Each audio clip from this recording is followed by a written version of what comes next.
Kalian tahu nggak? Kalau dulu ada orang misterius yang berhasil merampok uang dari pesawat dan kabur dengan parasut. Lompat bang. Iya, jadi setelah ia mendapatkan uang tebusannya, dia melompat dan hilang di antara kabut malam. Dan sampai sekarang tidak ada yang tahu siapa dia sebenarnya. Penasaran?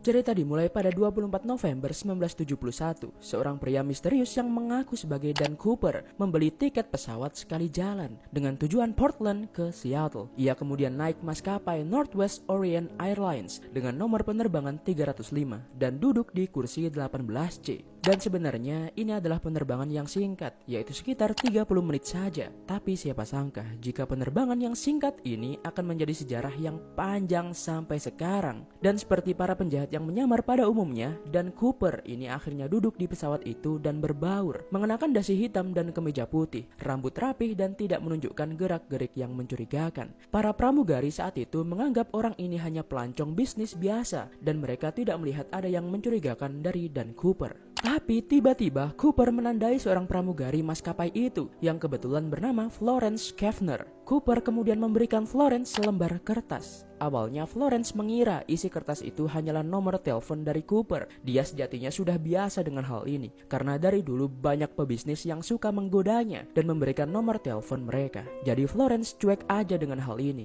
Namun Cooper kemudian menahan Florence dan menyuruhnya untuk segera membaca isi kertas itu. Saat Florence membacanya, betapa kagetnya dia karena tulisan di kertas itu bukan nomor telepon dari pebisnis genit, tapi sebuah surat ancaman yang berisi, "Saya memiliki bom di tas kerja saya. Aku ingin kamu duduk di sebelahku." Florence dengan tubuh gemetarnya akhirnya terpaksa harus duduk di samping Cooper. Florence meminta Cooper untuk sedikit membuka kopernya untuk memastikan apakah dia hanya menggertak atau beneran. Saat Cooper membukanya sedikit, Florence melihat banyak kabel kusut dan sebuah stick berwarna merah seperti dinamit. Cooper kemudian berbisik kepada Florence, "Saya ingin $200.000 pada pukul 5 sore. Cooper kemudian menambahkan, "Masukkan ke dalam tas ransel dan saya ingin 2 parasut belakang dan 2 parasut depan. Saat kami mendarat, saya ingin truk bahan bakar siap mengisi bahan bakar. Tidak ada hal lucu atau saya akan melakukan pekerjaan itu." Florence kemudian pergi ke kokpit dan memberitahu semua kepada pilot. Karena tidak ingin ada kepanikan, pilot kemudian mengumumkan kepada para penumpang jika mereka mengalami kerusakan mesin dan harus mendarat segera. Tapi mereka harus berputar-putar sebentar untuk melepaskan bahan bakar. Nah, saat pesawat sedang berputar selama 2 jam, para pejabat dan pemerintah terkait akhirnya memenuhi permintaan ini. Pesawat akhirnya mendarat di Seattle pada pukul 5.39 sore.